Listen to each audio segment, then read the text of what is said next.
All right, Desmond, Good morning. This is our final project presentation on comparative studies for the development of custom in-ear noise dosimeter. My name is Marjia. My name is Niki, I'm Niko. And I'm Arthur.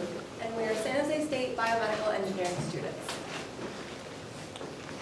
So the biomedical motivation behind our device, essentially what has driven us to design our device the way that we have, is a condition called noise-induced hearing loss. Noise-induced hearing loss is a permanent hearing impairment resulting from prolonged exposure to noise. The dangerous thing about noise-induced hearing loss is that it's not necessarily one really loud, painful noise that you hear on one specific occasion. It can be something that's prolonged exposure, gradual, over years and years and years, that one might not even know until they visit their audiologist and are informed that they now have permanent hearing impairment. Now, NIHL definitely poses some risk to one's safety. As one of our 5 senses, it's essential that we keep it intact. It's essential that we keep it intact. This is particularly applicable to many workers that work in high levels of noise, such as security guards to concerts, construction workers, military personnel, and anyone that's exposed to high levels of noise. NIHL, once it is obtained, it is irreversible. And although these laborers that do work in high levels of noise environments, they are offered and provided standard protectors. However, that's the issue with them, is that they are standard. And as we all know, each of us have different shapes, dimensions, and sizes to our ear canals. So offering standard protection across the board to individuals isn't the correct course of action, because this might lead to improper fit or uncomfortability.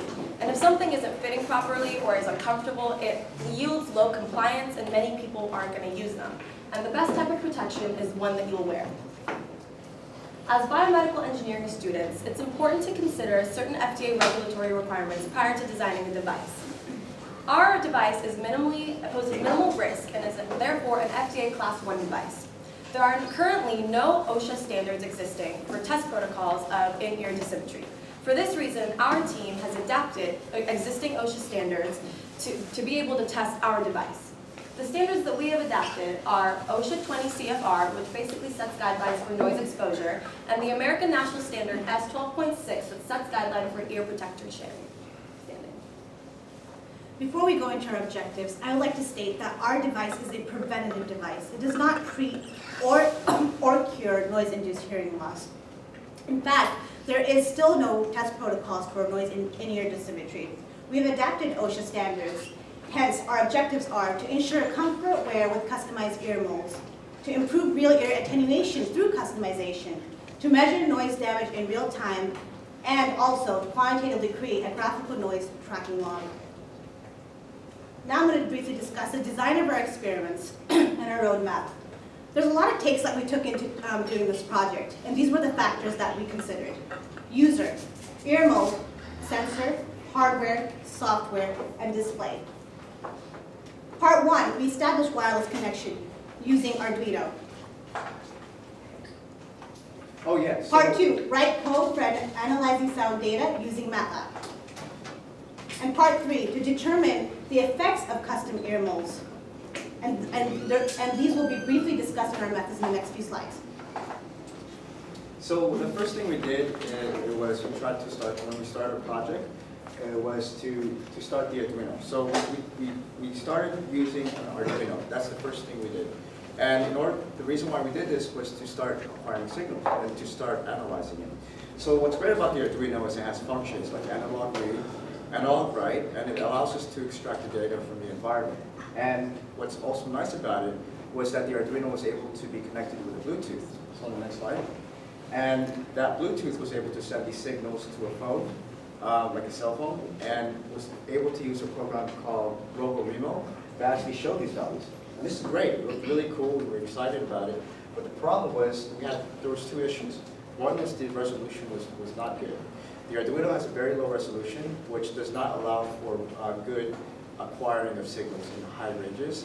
And the second one was the data. Since things like this were already created, like programs, it didn't allow us to give us control on the data, on how we want to represent it. So then we looked at other things. We looked at trying to use something called a DAQ. And what's great about the DAQ is you could attach it to the MATLAB, Simulink, and data acquisition toolbox. All these three components can work together in order to provide us with the ability to control the data. And that's great because then we can come up with outputs. In addition to what Arthur said, so why MATLAB?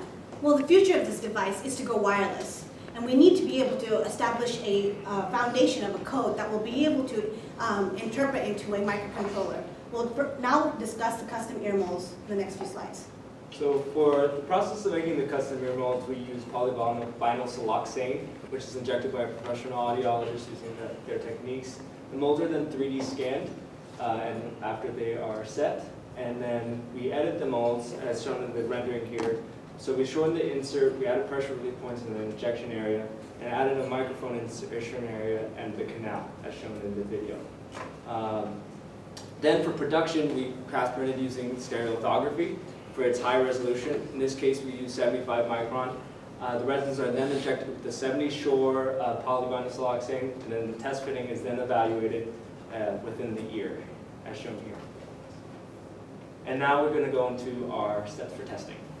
For our testing, we were able to utilize an anechoic chamber that's conveniently located in the San Jose State University Engineering Building. We hung a device called a plumb bob from the ceiling. Essentially, its purpose was to ensure that each test subject was about 3 feet away from the sound source, so we tried to eliminate all variability. We had 2 microphones, one inside the anechoic chamber and one outside that acted as a reference microphone for calibration.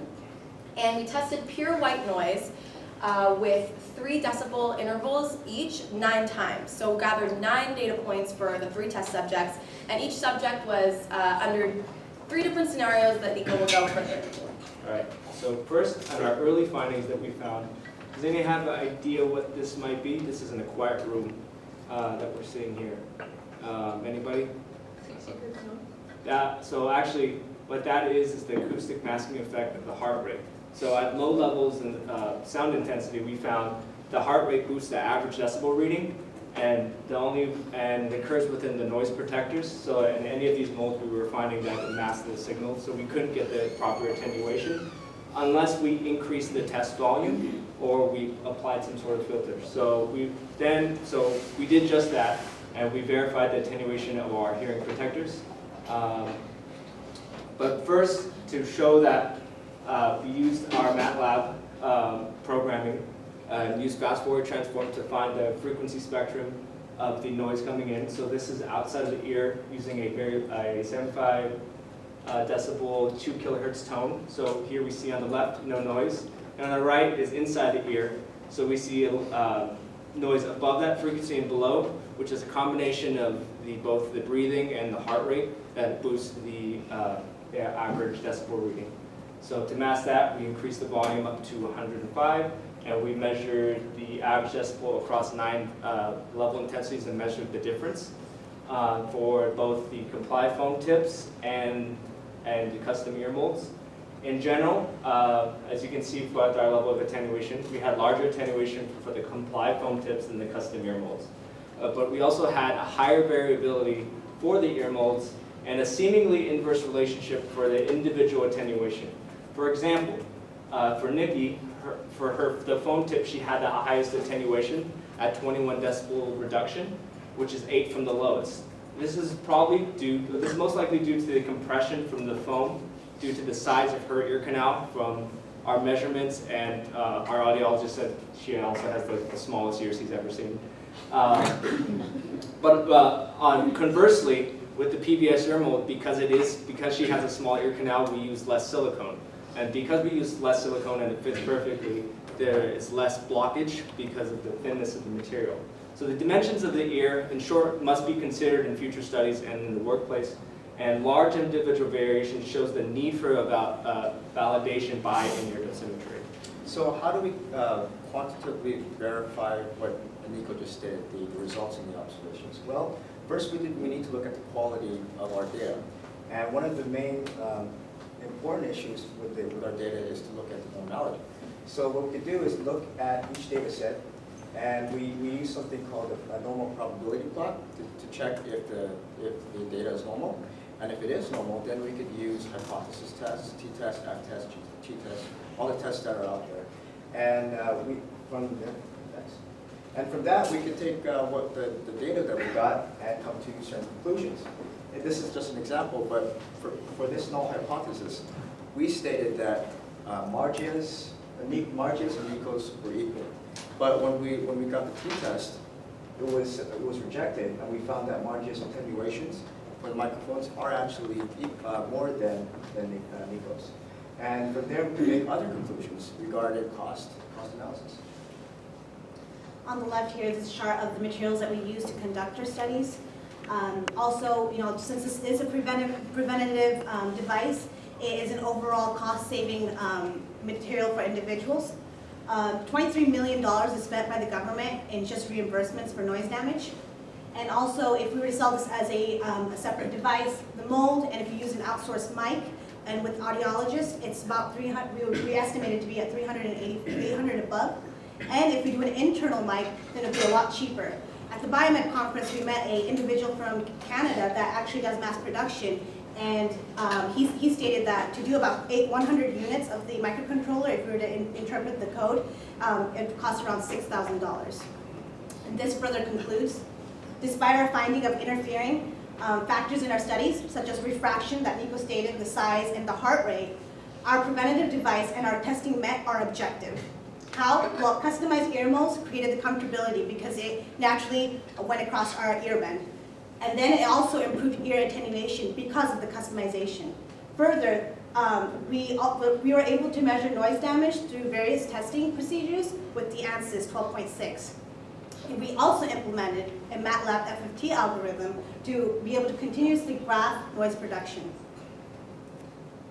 Now this is what's left of our future work. We've already submitted an IRB. What's left now is to be able to do collect more data of human factors of variability of attenuation, and to also create a noise filtration by reversing the code. Then to integrate that code into a microcontroller or a DSP board via Bluetooth, and then incorporate a microphone that is powered also to research on chargeability of batteries. Then to putting all that together to create the customized wireless noise dosimeter, and having the last step being an app development. And this is our team and our acknowledgements. Thank you for Dr. Selvaduray, Dr. Folarin, Erogbogbo, and Dr. John Kim, and our audiologist Dimitri Pallis for our support in this project. Any questions? Questions?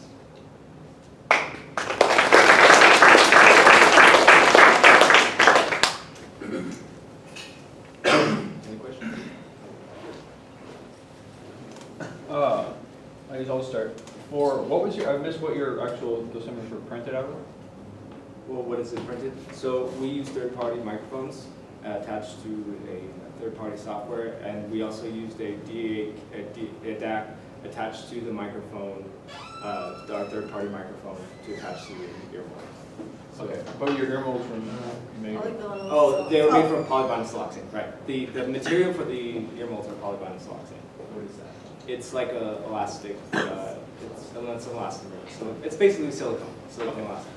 So you said that there's very little FDA regulations on dosimeters.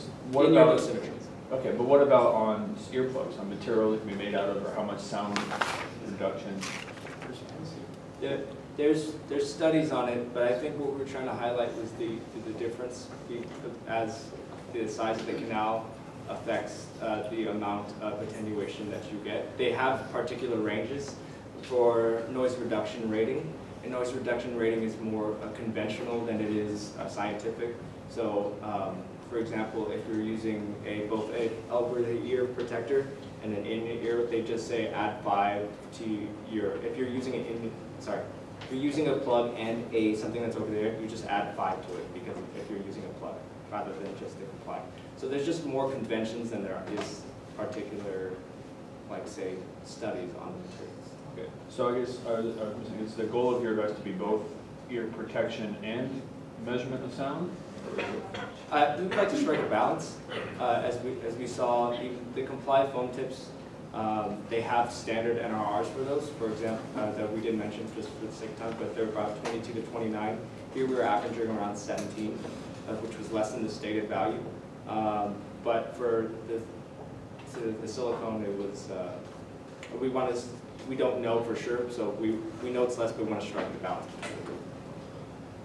And then something a little more technical. What was the sampling rate of your Arduino? What are you collecting data at? Of the what? The Arduino, yeah, what are you collecting? What's the- 9600 BPM. That was the sampling rate in order to output the values. 9600. 9600 kilohertz. Something like that. Yeah. Probably not killers. 9600 hertz or something? Because, yeah, initially we found that the sampling rates between the devices were not equal. So we found that in order to get the correct outputs, we had to sync all of them together, which was really hard to do, but there's ways to do it. Okay. So 9600 hertz, the highest sound frequency that you can sample is what?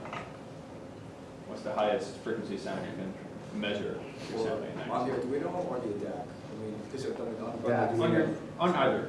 What is your range? Well, on DAC, we did 16,000. 16,000, yeah. Go for 16. A lot higher than the DAC. So your sample frequency is a lot higher. Yeah. On the DAQ. We were just limited by, there was a third-party software that for the Arduino we used to connect the microphone. So you can only measure sound up to about 8,000 hertz then. Basically. So that's about what? Just under half the range of human hearing? Yeah. So you anticipate that other half? Right, so again, we probably need higher computational power for something at a higher range per se. We use brown noise since it's, we use white noise because of the range of the noise frequencies, they're around 2 to 8. Okay. It's just to stay within our sampling range. Awesome. Yeah, and also like what we found was the major struggle we had in our project was microphones, like not being able to find powered microphones. And we did find one. It's like over $300, but we used what we had and we powered it through a laptop. So we can see that there could be also dispersion of voltage throughout. So that can also affect the data that we received. But in future work, we hope to see that someone finds a powered microphone to be able to incorporate a little bit more of a precise data.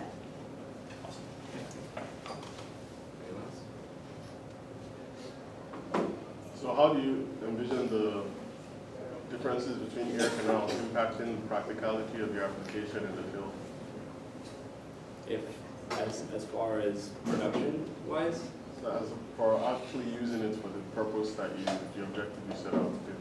right, so I guess in the long-term vision, we would like, it would be working with other clinics to make the mold. The mold would be sent to a central place where we would have enough data to sort of predict how much attenuation they would get depending on the size and shape of the mold.